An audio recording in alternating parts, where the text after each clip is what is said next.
Hola, bienvenidos a un nuevo expediente INACIPE. El día de hoy vamos a tocar el tema de la situación penitenciaria en México. Para tocar este tema nos acompaña el maestro Martín Barrón, que es profesor investigador del INACIPE. Martín, bienvenido, muchas gracias por acompañarnos. Gracias, Luz María. Buenas. Martín, me gustaría un poco comenzar a hablar de las penas. ¿Qué es lo que está sucediendo con las penas en México? ¿Las penas están cumpliendo su cometido, su finalidad, que es la impartición de justicia o resarcir el daño?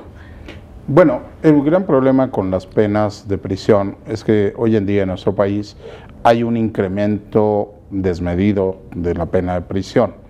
Tenemos cadena perpetua en algunos estados, en otras situaciones tenemos a algunos reclusos que están sentenciados, como en el caso de Juana Barraza, a más de 700 años de prisión, o tenemos a algunos otros que están cumpliendo penas de más de 300 años.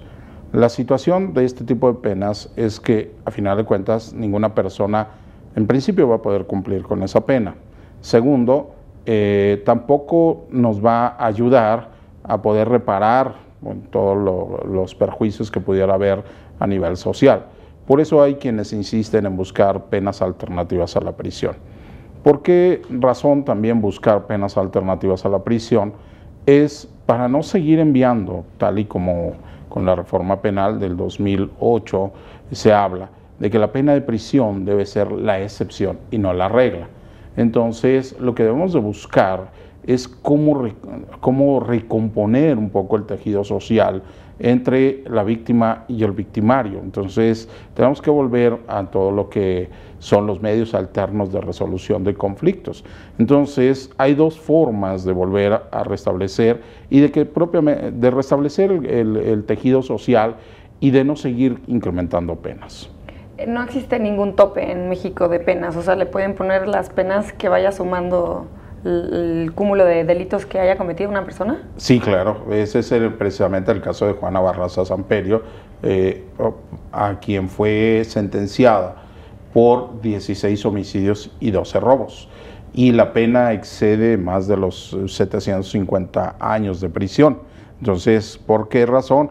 Porque por cada violación y por cada robo fueron manejados de manera independiente y por eso da una condena de esta naturaleza. Entonces, la verdad es que pues seguir pensando que estas condenas, estas penas impuestas a las personas, en principio, como digo, nadie va a poder, no podría ser, no se puede, ni va a cumplir, y además tampoco, porque ahí entra en contradicción con una situación que nos indica que una persona entre los 70 y 75 años de edad, a final de cuentas, puede promover un juicio para poder terminar de compurgar su pena en el arresto domiciliario. Entonces, la realidad es que una pena de esta naturaleza, pues tampoco es acorde con la realidad, y a final de cuentas hay toda una serie de recursos jurídicos que podrían permitir a la persona terminar sus días en su propio domicilio, ¿no? Ok, entonces esto le quita un poco de lógica al sumar, ¿no? los años. ¿Existen en algunos países algún límite de años? Por ejemplo, bueno, en los países, por ejemplo, en Noruega, en Dinamarca, toda la parte, digamos, norte europea, sí, por ejemplo, acabamos de ver hace un par de semanas la sentencia Anders Behring, que fue el homicida de Utoya, ¿no?, que mató más de 70 personas, y la condena son 21 años de prisión. Pero hay un tecnicismo jurídico que permite que cuando él cumpla los 21 años de prisión, su pena tiene que ser revisada por un comité a nivel de prisiones y se puede alargar otros 5 años. Y cada 5 años, una vez que termina los 21 años, se va a ir revisando. De tal manera que por este tecnicismo jurídico, a final de cuentas, los 21 años la pena es cadena perpetua en el caso de Noruega. Entonces, cada país tiene una forma distinta de cómo sentencia a las personas que son enviadas a prisión y cuáles son las condenas máximas. Hay países, por ejemplo, Holanda, hace 2 años, en 2010, en Holanda, por ejemplo, estaba preocupado el gobierno holandés y las instituciones penitenciarias porque estaban a punto de cerrar alrededor de 10 prisiones porque no había reos. Es decir, ahí el problema es que no había a quién atender. Y entonces el gobierno holandés se hizo el planteamiento de, bueno, ¿qué hacemos con estas 10 cárceles que no tenemos población penitenciaria? Y entonces hubo un planteamiento de inclusive cerrar las cárceles, ¿no? Entonces, cada país tiene una situación muy distinta, y si nosotros lo vemos con el caso de los Estados Unidos, que es el país que tiene el mayor número de reos en prisión, obviamente las diferencias son abismales, ¿no? Un poco te tocaba el tema de la pena, porque quisiera hablar de la situación actual de las cárceles, ¿no? Se escucha mucho que existe en las cárceles mexicanas sobrepoblación, hacinamiento. ¿Podrías comentar cuál es la situación actual de las cárceles mexicanas y cuáles son sus problemas? Bueno, en México fundamentalmente tenemos varios problemas con nuestro sistema penitenciario. Si nosotros vemos las cifras a diciembre del 2011, vamos a encontrar que en el país había 418 prisiones. A junio de este año hay 419. Entonces ya hay un incremento de una.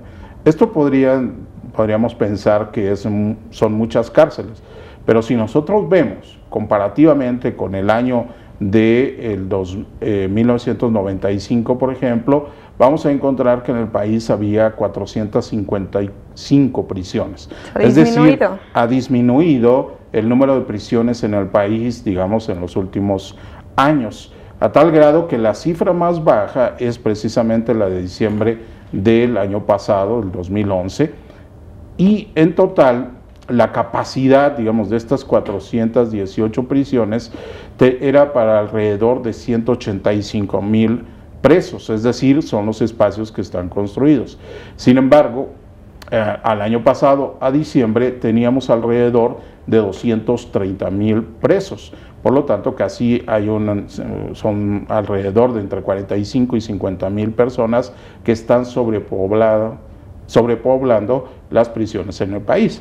Y esto representaría, además, que no todas las prisiones están sobrepobladas, porque también hay que aclararlo.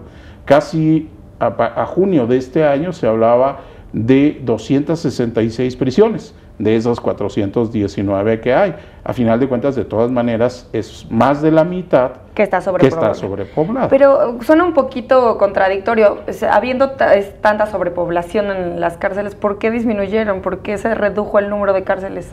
Esa es una buena pregunta, porque esa fue la decisión de la actual administración en un hecho muy significativo. Se construyeron o se remodelaron o se ampliaron al interior de las propias prisiones los espacios, pero esto en detrimento de los espacios de movilidad para los propios internos.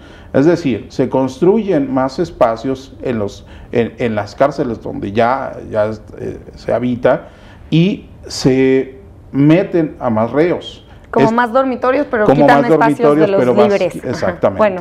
Esto es uno de los grandes problemas, porque esto nos va generando hacinamiento y nos va generando también problemas de movilidad entre los propios internos y roces entre los propios internos, ¿no? Entonces, aquí es donde viene el gran problema que existe en las prisiones en México. Habrá prisiones que, por ejemplo, como sucedió a principios de este año en la cárcel de Apodaca, en Nuevo León, resulta que la prisión estaba excedida en más del 400% de sobrepoblación.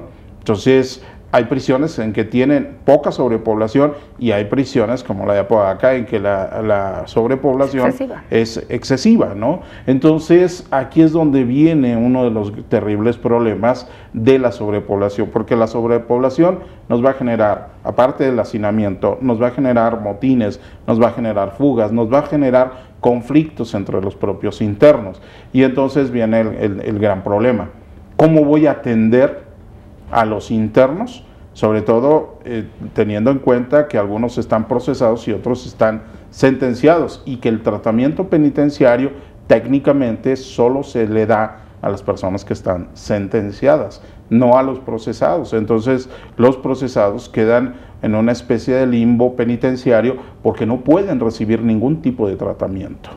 Entonces ellos están descuidados por una simple y sencilla razón, todavía siguen su proceso judicial y hasta en tanto no se determine por parte de un juez su situación, no le podemos dar atención o tratamiento al interior de la prisión, y esto también genera muchos problemas. Claro, dentro de los problemas también, bueno, mencionabas, está motines, también me imagino, bueno, por los motines traen violencia.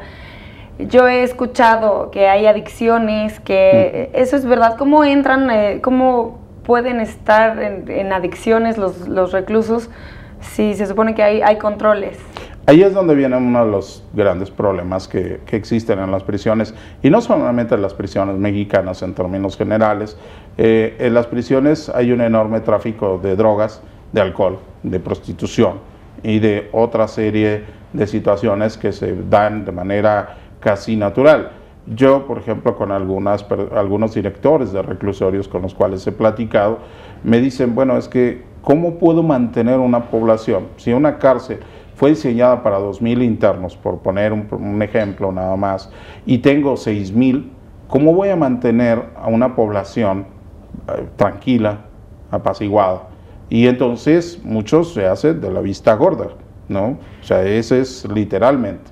Otro de los grandes problemas que existe al interior de la prisión es el propio autogobierno, es decir, los propios internos tienen una generación de mecanismos de control sobre las propias autoridades penitenciarias. Esto es algo interesante porque cuando uno visita los centros penitenciarios, muchas de las ocasiones cuando hay, digamos, cierto control por parte de la dirección del penal, incluso a mí me ha tocado, ¿no?, hacer recorridos donde nada más vamos el director y algunos elementos de visita, 4 o 5 personas, pero no llevamos a nadie de custodia. Los propios internos son los que establecen las reglas de seguridad para el personal que va visitando la cárcel. Entonces, aquí es muy interesante porque la pregunta es, si nadie los controla, ¿quién está haciendo todo este manejo de la prisión? Y es precisamente parte del autogobierno, porque ellos saben que si hay algún problema con las personas que van a visitar el espacio carcelario, necesariamente va a haber consecuencias sobre de ellos, ¿no? Y entonces cada prisión se maneja cada director debe tener muchísima habilidad para poder controlar su propia prisión. Entonces, aquí es donde viene la habilidad del director o de la administración penitenciaria. ¿Cómo contrarrestas este autogobierno que hay al interior de las prisiones, ¿no? Porque si no, se te puede salir de control. Ha habido directores que, por ejemplo, por aplicar el reglamento tal y como lo dice, por ejemplo, todas las televisiones están prohibidas por reglamento. Y ha habido directores que por aplicar el reglamento quitan o retiran todas las televisiones que hay al interior de la prisión y al día siguiente hay un motín, porque obviamente se quitó parte de la diversión, de la poca diversión que pueda existir en la prisión, que son los televisores. Pero además, los televisores tienen un costo, alguien controla dentro de la prisión esta renta de las televisiones. No es que el reo tenga su propia televisión, no. Él tiene que rentar una televisión al interior de la prisión. Hay todo un comercio todo un sistema de comercio dentro de las cárceles, ¿verdad? Sí, eso es un comercio. Por ejemplo, el lavar la ropa, tú no puedes llegar a lavar tu ropa, ¿no?, digamos tu vestimenta, de manera que digas, ay, aquí están los lavaderos y voy a lavar mi ropa. No. Tú tienes que pagar porque alguien lave la ropa, porque ese es parte del mecanismo de control que existe en la prisión. Martín, vamos a hacer una pausa. Me gustaría volver para hablar del personal penitenciario, de las personas que trabajan dentro de la cárcel. No se despeguen, esto es Expediente INACIPE.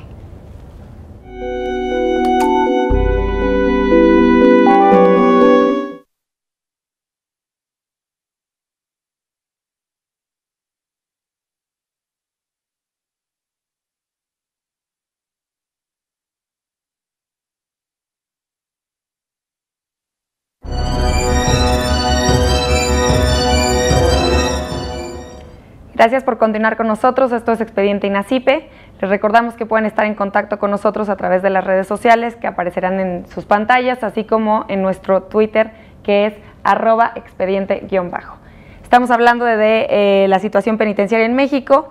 Martín, me estabas platicando que existen en las cárceles un tipo de autogobierno, ¿no? Donde los propios reos o presos son los que llevan el control de la cárcel, tanto del comercial como de seguridad. Me hablabas de que has llegado a ir a una visita y no traes custodios. Me gustaría hablar un poco de las personas que trabajan dentro de la prisión. ¿Tú crees que tienen la capacitación necesaria para estar en un trabajo, pues yo lo llamaría peligroso, pero no sé si es la palabra correcta? Bueno, aquí uno de los grandes retos precisamente, y esto está en la Ley General del Sistema Nacional de Seguridad Pública, es tratar de buscar la profesionalización precisamente del personal penitenciario. Esto no quiere decir que, digamos, tenemos que dividir todo el personal que hay dentro de los centros penitenciarios, porque obviamente hay desde psicólogos, hay pedagogos, hay trabajadores sociales, hay médicos, ¿no? Pero también tenemos propiamente el gran problema que es el personal de custodia, porque muchas de las ocasiones casi nadie quiere tener un cargo como custodio dentro de una prisión por el contacto que tienen cotidianamente con los internos. Y aquí tenemos que buscar, y esto lo marca la ley, ¿no?, profesionalizar sobre todo a este personal, aunque no es exclusivo, sobre todo el personal de custodia, sino también a todo el demás personal, aunque tenga una carrera universitaria, para buscar la manera de que en muchas de las ocasiones no establezcan lazos de afectividad con los internos, porque muchas de las ocasiones lo que se ha visto, y ahí están los ejemplos claramente demostrados, por ejemplo, hasta donde se dice o se maneja la información con la directora del penal de Durango, ¿no?, donde se suponía que esta señora, al ser la directora, pues no tendría que tener un contacto, digamos, afectivo con los internos, y sin embargo, por lo menos lo que se ha manejado a través de los medios de comunicación es que ella mantenía una relación sentimental con uno de los internos, y entonces esto provocaba que varios internos salieran de la cárcel, realizaran actos delictivos y regresaran a la cárcel. Entonces esto te genera muchos problemas, obviamente, al interior de la prisión. Por eso se busca la profesionalización.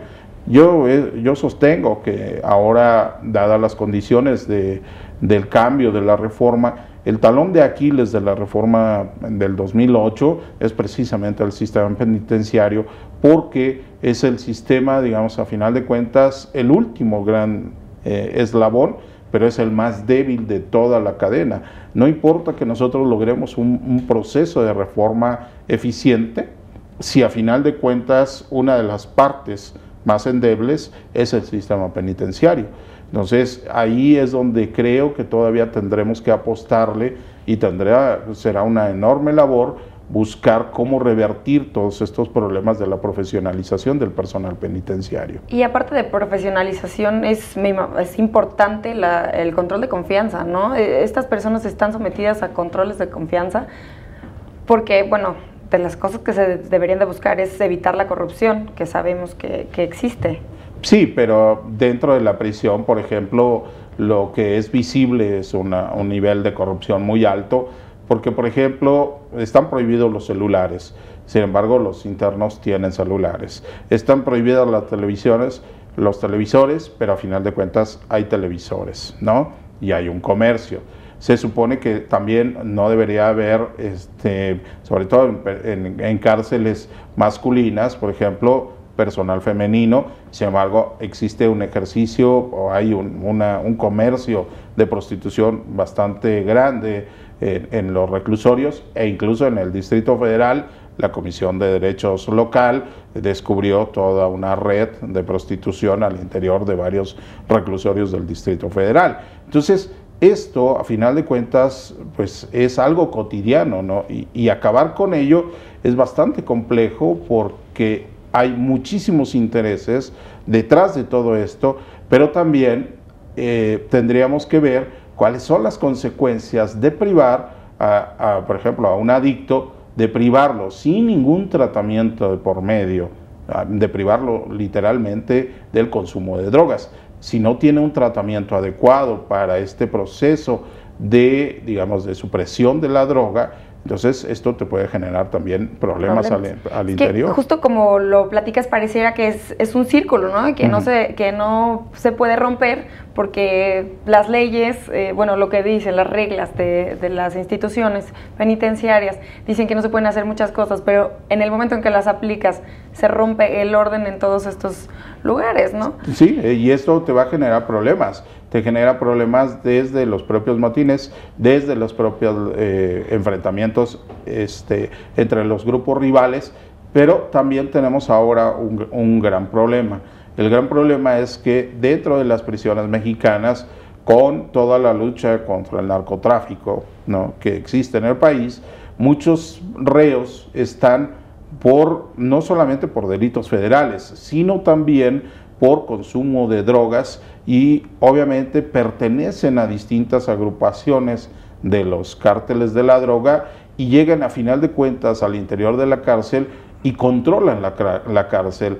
Esto sucedió, por ejemplo, en Apodaca. Hay algunos de los documentos de los internos, se señalaba que quienes tenían el control era precisamente el cártel de los Zetas en la cárcel de Apodaca. Y si nosotros lo trasladamos, por ejemplo, a Ciudad Juárez, en un momento estarían los mexicles contra los aztecas. Entonces hay pandillas que pertenecen a organizaciones delictivas enfrentadas, y obviamente eso va a repercutir también al interior de la prisión. Entonces aquí es donde viene la enorme problemática de seguir enviando personas a la prisión, y muchas de las ocasiones lo que está demostrado en estudios que existen sobre las prisiones en México es que más del 75% de la población penitenciaria de nuestro país está por montos no superiores a los 4,000 pesos. Este es uno de los grandes problemas, es decir, que si nosotros tratáramos de sacar a estas personas, a este 75% del personal que está dentro de la prisión, casi liberaríamos alrededor de 180,000 espacios. Ese es un número muy importante, es un número muy grande. Bueno, y viendo que estos delitos no son muy graves, ¿existe alguna clasificación de cárceles? ¿Existe la clasificación donde meten a estas personas que no cometieron un delito tan grave como el del narcotráfico? No, aquí es donde viene la situación. Solamente la división, digamos, hay prisiones, que son las prisiones municipales, que son las menos.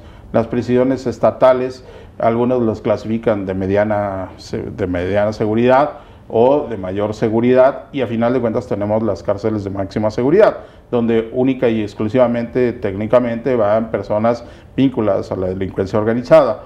Pero el gran problema, porque la gran masa de prisiones son las prisiones estatales, ahí conviven de todo.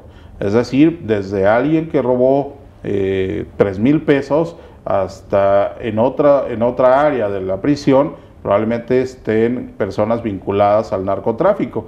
Porque recordemos que los centros penitenciarios se manejan por módulos y hay zonas también específicas para cierto tipo de personas y cierto tipo de sujetos que han cometido X o Y delito, ¿no? Entonces hay zonas donde tú puedes tener, dentro de la propia cárcel, hay una zona que puede estar aislada para reos considerados, entre comillas, peligrosos.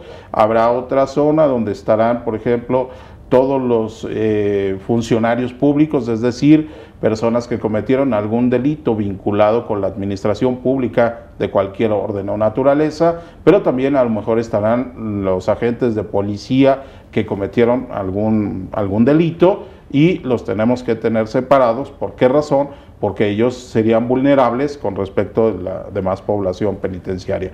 Y también tenemos que separar, por una cuestión natural, a personas que tienen una diversidad sexual o a los agresores sexuales, porque si no, constantemente pueden ser agredidos por el resto de la población penitenciaria. Y aparte tendríamos que tener separados, y así están más o menos algunas cárceles, a las personas vinculadas con delincuencia organizada, que puede ser narcotráfico, secuestro y algunos otros delitos. Y después estaría el resto de la población penitenciaria. donde están homicidas, donde puede estar alguien que por lesiones o bien alguien por robo. Y eso es lo que se llama la población en general, ¿no? Entonces, estos sistemas, puede haber más, ¿no? Porque ahorita, por ejemplo, las enfermedades mentales o enfermedades infectocontagiosas, como puede ser el VIH-Sida, etcétera. Entonces, tenemos que tener separados a la población. Pero también, por ejemplo, en Chihuahua ahorita ya están construyendo espacios para las personas que han sido o que son sentenciadas a cadena perpetua. Entonces están construyendo un espacio diferenciado del resto de la población. ¿Y las cárceles que les llaman de máxima seguridad son las cárceles federales? Son las cárceles federales, y aquí el problema de los centros penitenciarios federales, para mi punto de vista, en realidad las cárceles de máxima seguridad niegan el principio de reinserción social que está en el artículo de la reforma del 2008. ¿Por qué razón? Porque dentro de una cárcel de máxima seguridad las personas son propiamente encerradas durante 23 horas al día, es decir, solamente tienen una hora para poder moverse. E incluso en Ciudad Juárez, o en Chihuahua en términos generales, lo que se está viendo con esta generación de espacios para la población que va a ser condenada a cadena perpetua, es que el reglamento dice que van a ser 22 horas de encierro por 2 de movilidad al interior del espacio penitenciario. Entonces, mi pregunta al respecto es, ¿cómo logras reinsertar a una persona si no tiene trabajo, no tiene capacitación para el trabajo, no tiene probablemente educación, sería lo que más fácilmente se podría dar, salud?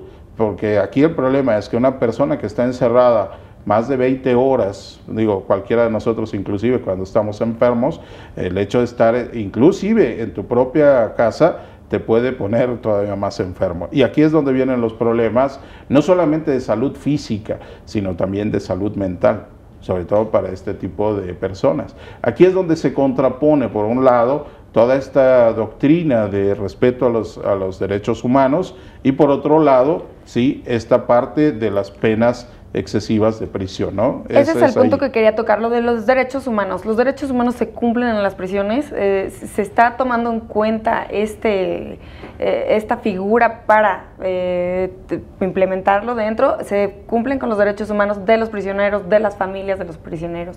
No, de hecho, esto es algo que cuando uno platica con los directores de reclusorio, me dicen, bueno, el personal de derechos humanos lo tiene a veces muy fácil, ¿no? Yo cuando les pregunto y les digo, bueno, ¿por qué lo tienen muy fácil? Me dicen, mire, aquí vienen y por espacios construidos, puede haber una celda construida para 4 personas que deberían de estar ahí, pero en ese espacio destinado para 4 personas llegan a dormir 16, 18 personas.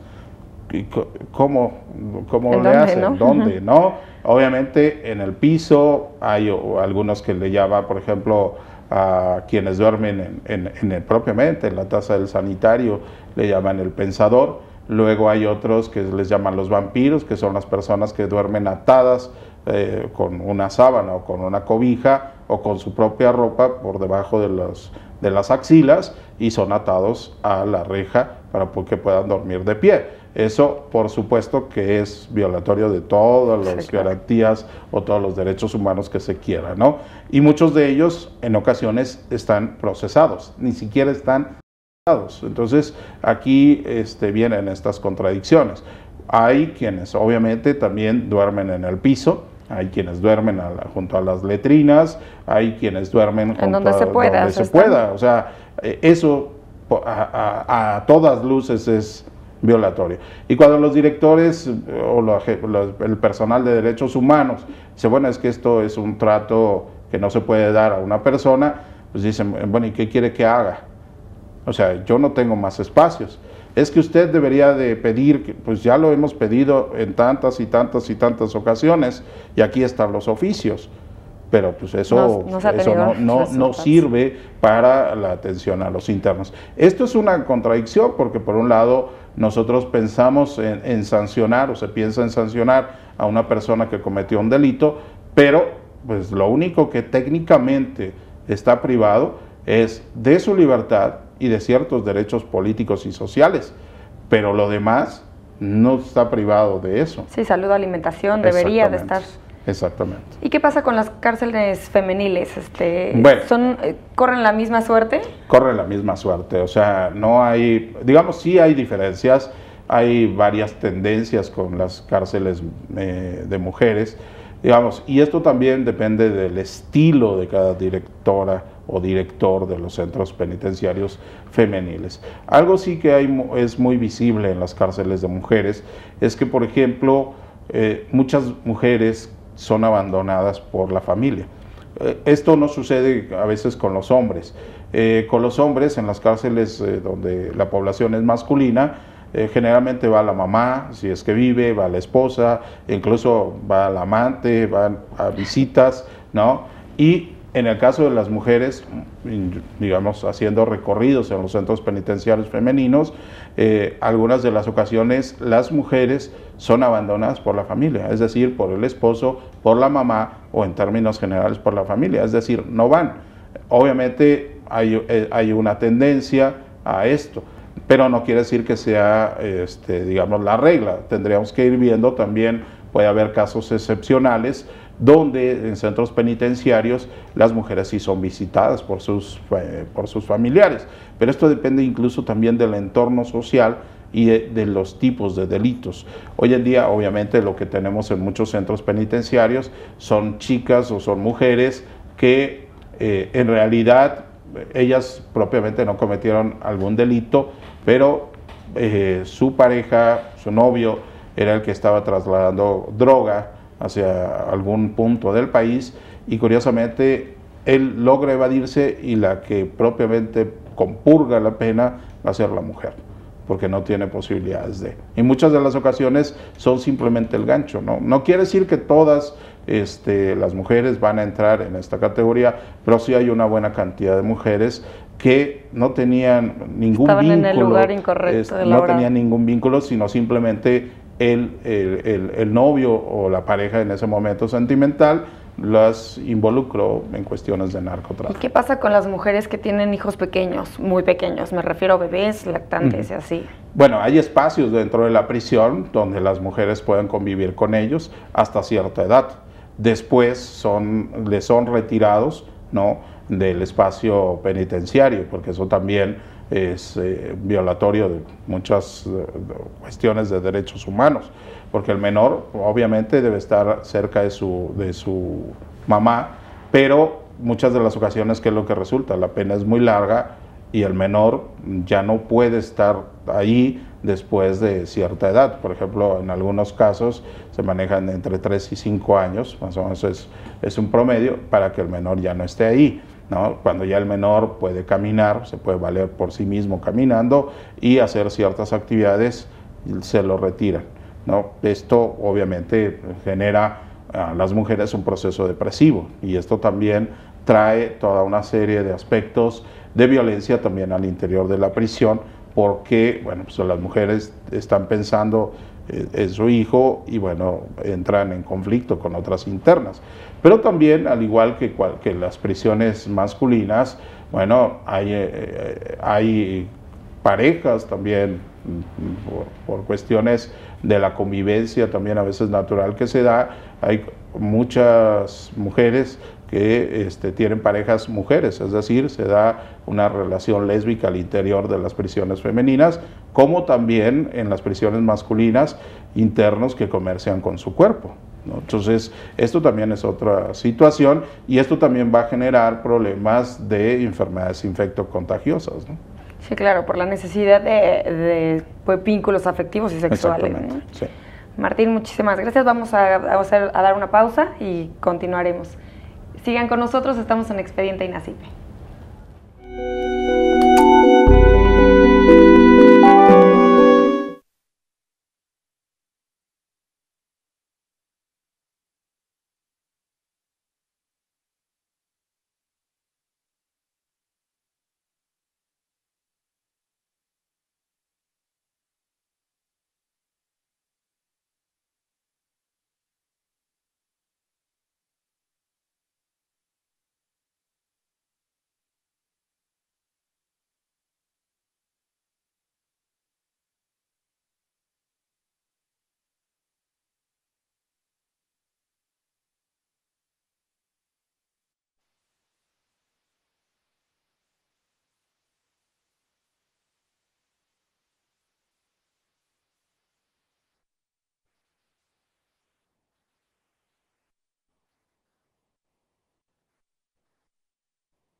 Gracias por continuar con nosotros en Expediente INACIPE. Les recuerdo que pueden estar en contacto con nosotros a través de las redes sociales que aparecerán en las pantallas, así como en nuestro Twitter, que es @expediente_. Queremos saber sus comentarios y sugerencias para el programa. Estamos hablando de la situación penitenciaria en México. Martín, bueno, ya hablábamos de todos los problemas que hay en las cárceles. Ahora me gustaría platicar de una estrategia que se planteó por el presidente Calderón, que es una estrategia del 2008 al 2012. ¿En qué consistió esta estrategia del gobierno federal? Bueno, aquí lo que nosotros en el ámbito federal vemos es un cambio para tratar de que la federación pueda hacerse cargo de los internos del ámbito federal.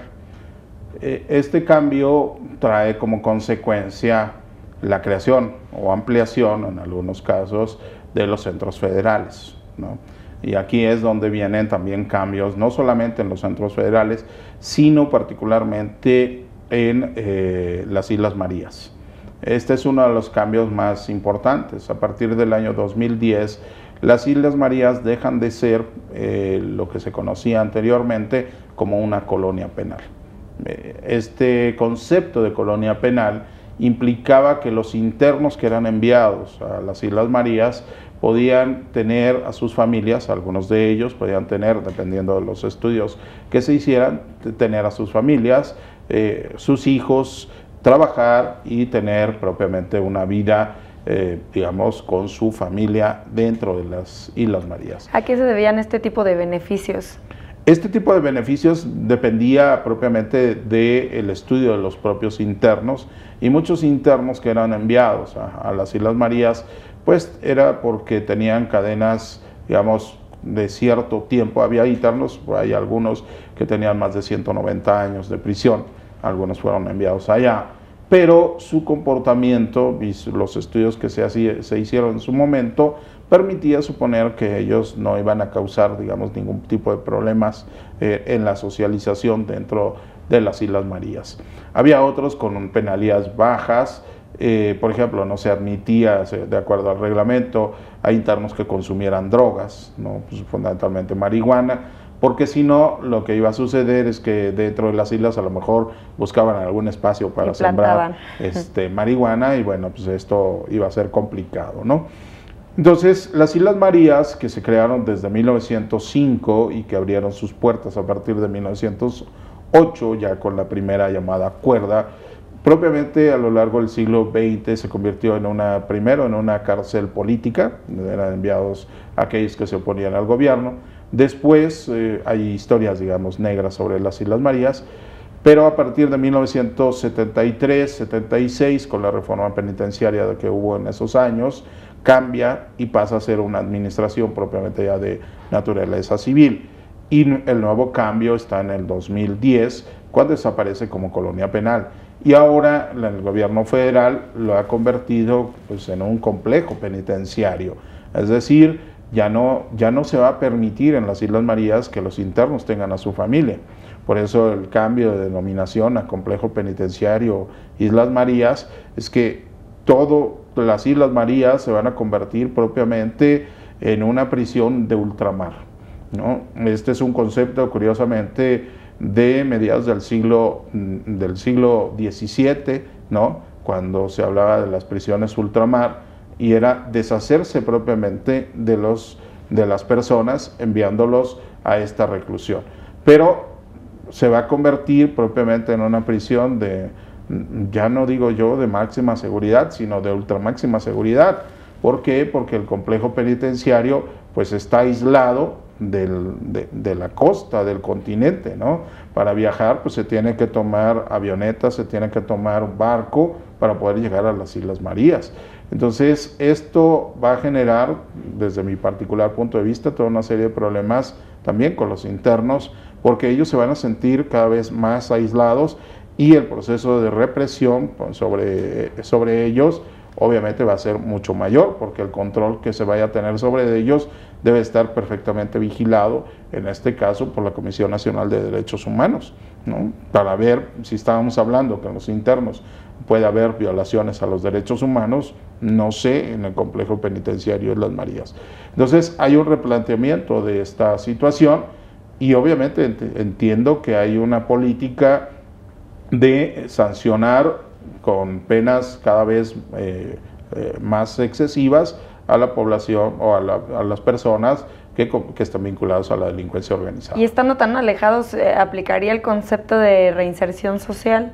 No, precisamente yo por eso insisto, por más que, digamos, las autoridades de cualquier orden, no solamente en México, sino en términos generales a nivel mundial, digan que una cárcel de máxima seguridad, bueno, pues se puede reinsertar a alguien.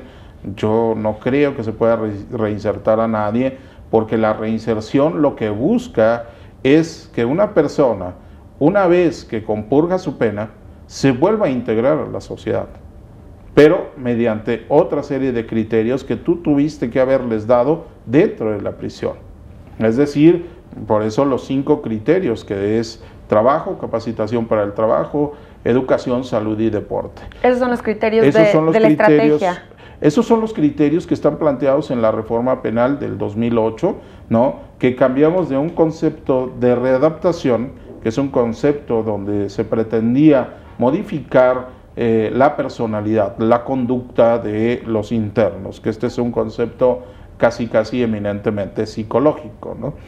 Y a partir de la reforma penal del 2008 aparece el concepto de reinserción, pero el concepto de reinserción lo que nos va a implicar es que tú tienes que dotar no solamente al interno, sino también a su familia de toda una serie de herramientas para poder transformar su propio entorno familiar. Y esto verdaderamente con una persona que esté encerrada durante 22, 21 horas o las que queramos, pues la verdad es que eso es imposible. Y para mí eso es la negación tácita del principio de reinserción social, ¿no? Porque si nosotros vamos a permanecer en encierro, entonces mi pregunta es, ¿qué tipo de capacitación me vas a dar? ¿Qué educación me vas a dar? ¿Qué deportes me vas a dar? ¿Y cuál va a ser no solamente mi estado de salud físico, sino mi estado de salud mental o emocional? Y aquí es donde viene gran parte de los estudios que existen a nivel mundial, donde se han analizado personas que sufren este tipo de sentencias de máxima seguridad, y se está demostrado que muchos de ellos, a final de cuentas, terminan en la locura, ¿no? ¿Por qué razón? Porque están ensimismados y cada vez que tienen oportunidad van a agredir incluso a los propios custodios o al propio personal de los centros penitenciarios, ¿no? Y por la situación que existe en los centros penitenciarios, estaba leyendo un artículo de Miguel Carbonell en la revista de Iter Criminis y decía que no, que las penas lo que cumplen son un castigo, que no habrá reinserción, que no habrá cambio de personalidad de las personas que están reclusas. Me viene una pregunta, ¿no habrá cambio de personalidad ni para mal ni para bien, aunque convivan con otro tipo de delincuentes tal vez más graves? O sea, mi pregunta es, ¿no es una escuela del delito? No, de hecho, esa siempre ha sido la idea, y no de ahora. Yo puedo mencionar en 1782 Manuel de Lardizábal y Uribe, que es el primer penalista hispanoamericano de origen novohispano. Manuel de Lardizábal decía que aquellos que iban a arsenales, que iban a estas penas de ultramar, etcétera, todos regresaban enteramente incorregibles. Es decir, que en lugar de lograr algún cambio en ellos, la realidad es que sucedía todo lo contrario, ¿no? Y aquí es donde viene el problema central. Yo decía hace rato que, bueno, si tú envías a una persona porque se robó 3,000 pesos y va a convivir a lo mejor en un momento determinado con homicidas o con personas que han cometido otra serie de delitos, pues ahí, ¿qué es lo que va a suceder? Muchas de las ocasiones lo que sucede es que estas personas terminan contaminándose respecto de el resto de la población penitenciaria. Pero por otro lado, puede haber proyectos interesantes, porque también hay que decir que hay proyectos interesantes en algunos centros penitenciarios. Por ejemplo, hace un par de años, hace poco más o menos 12 años, si no es que menos, En la cárcel, por ejemplo, de Atlacholoaya, en el estado de Morelos, y no es por un proyecto necesariamente de la administración penitenciaria, que esto quede claro. Puede haber muchos proyectos interesantes y de éxito, pero no necesariamente están en los planes para los centros penitenciarios. Y ese proyecto era el director en aquel momento de la prisión, contrata a una profesora de yoga.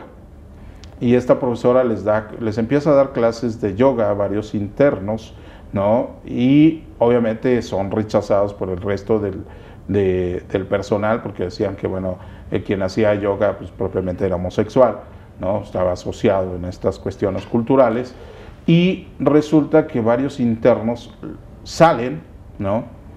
Y después regresan a la prisión, pero no regresan porque cometieron un delito, sino que regresan a dar capacitación en yoga a sus demás compañeros, ¿no? Es decir, en el ejemplo de 5 o 6 personas que practicaron con ella, había más, pero 5 o 6 personas lograron, digamos, salir de problemas de adicciones, problemas de otra índole o naturaleza, que les permitió después regresar y poder incluso impartir sus conocimientos dentro del propio centro penitenciario o en el mundo exterior poner su academia de yoga, ¿no? Entonces, es un caso de éxito, es ¿no? un caso de éxito, también hay que decirlo, pero así puede haber algunos ejemplos, pero no es por el tratamiento que se dio al interior de la prisión, sino fue por algo anexo. Factores externos. Factores externos dentro de la propia prisión. Justo me pareció muy simpático, lo vi en las noticias, vi una clase masiva de Zumba en un centro penitenciario creo que era de Yucatán. Y ellos parecían muy satisfechos, era un momento pues yo creo que de liberar sus presiones. Sí, claro, o sea, por eso muchas de las ocasiones dentro de los espacios penitenciarios hay obras de teatro, hacen pastorelas, sí puede haber ciertas actividades, pero muchas de las ocasiones es porque alguien permitió que alguien externo a la administración penitenciaria llegue e impulse un proyecto. Muchas de las ocasiones esto depende, por eso decía yo hace rato, del estilo del manejo del director de la prisión. Esto depende mucho. ¿Por qué razón? Porque muchas de las ocasiones puede haber un proyecto interesante, llega otro director y dice eso no sirve y lo quita, ¿no? Entonces esto a veces depende más también de la voluntad de los propios directores o de ese estilo, ¿no? Porque muchos podrán pensar se están desviando recursos. Y en este ejemplo que yo ponía de Atlacholoaya, inclusive había uno de los personajes, incluso hay un documental al respecto, ¿no? De este caso, donde inclusive uno de los internos gana un premio de literatura y está dentro, y es un premio importante a nivel de escritores en México, ¿no? Que si mal no recuerdo es el Javier Villaurrutia, ¿no? Qué bien, ¿y qué es lo que está haciendo el gobierno para evitar, por ejemplo, que los que salen, las personas que parece que ya están reinsertadas en la sociedad, no sean presa fácil de la delincuencia organizada, para que los delincuentes no vean ahí un mercado que pueden ir a captar? Bueno, esta parte es muy compleja porque viene toda la parte del tratamiento postpenitenciario, es decir, el seguimiento. Y muchas de las ocasiones ese seguimiento postpenitenciario no lo da la autoridad, lo dan instancias, digamos, organizaciones vinculadas a AA, vinculadas a servicios que se prestan dentro de la prisión, la pastoral penitenciaria, etcétera. Pero no necesariamente a veces hay un seguimiento por parte de la autoridad. ¿Por qué razón? Porque simplemente la persona compurgó su pena, sale y ese ya no es mi responsabilidad. Sin embargo, aquí es donde viene el problema, tendríamos que darle seguimiento. Y esto es precisamente lo que se tendría que buscar con la reinserción. Es decir, ver que lo que yo le di al interior de la prisión, si yo le di estos elementos que marca la Constitución, en realidad los aplique fuera de la prisión. Y lo que sucede, desafortunadamente, son varias cosas. Primero, la sociedad, en términos generales, rechaza a la persona que ha estado en prisión. Este es un gran problema. ¿Y cómo lo rechazamos? Nosotros en México todavía, en términos generales, tenemos esta idea de pedir antecedentes no penales. Y esto se convierte para quienes estuvieron en un centro penitenciario en un calvario. Porque por más que van a buscar a veces trabajo, o se tienen que cambiar de entidad federativa, y porque ya no pueden en su entidad buscar trabajo. ¿Por qué razón? Porque siempre van a tener ese antecedente. Y viene el problema es que del centro penitenciario muchas de las ocasiones se puede liberar que la persona ya compurgó, pero de aquí a que filtran y pasa a la base de datos de las procuradurías para las hojas de antecedentes no penales, pueden pasar hasta 5 o 10 años. ¿Ahí se borran? Cuando ellos ya compurgaron su sentencia, se borran, quedan... Técnicamente tendrían que desaparecer, pero resulta que no. Digo, a mí me ha tocado casos ver, alguna ocasión hace años, una persona llegó al Archivo Histórico del Distrito Federal a pedir su hoja de liberación, pero él había salido en 1969 y esto que te estoy diciendo de la hoja de liberación, él lo estaba pidiendo en el año 2001. Wow. O sea, años después todavía le piden su hoja de liberación. Es decir, pareciera que no desaparecen. Tú ya compurgaste la pena, en automático tendría que desaparecer, pero el problema viene que no se actualizan las bases de datos y hay estados donde el promedio son 5 años para poder ir actualizando. Entonces se van a tardar en actualizar los datos, ¿no? Entonces ahí tenemos también problemas. Martín, podríamos seguir hablando muchísimo de este tema y quedan volando algunos puntos pendientes que espero poder platicar contigo en otra ocasión. ¿Nos podrías dar alguna breve conclusión? Bueno, el problema es que nosotros tenemos que buscar penas alternativas a la prisión, siguiendo la misma lógica del artículo constitucional de la reinserción y de que la pena de prisión, la prisión preventiva debe ser la excepción. Ya en 1877, Concepción Arenal decía que ojalá que algún día la prisión, la cárcel preventiva fuera la excepción, pero no podemos seguir siendo la regla.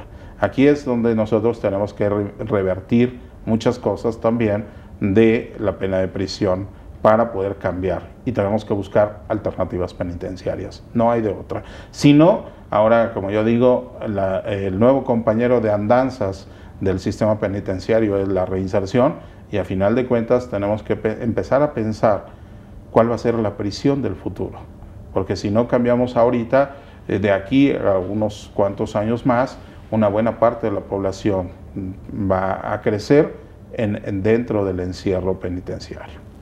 Martín, muchísimas gracias por acompañarnos. Gracias Al público, muchísimas gracias por habernos acompañado en otro Expediente INACIPE. Los esperamos la próxima semana.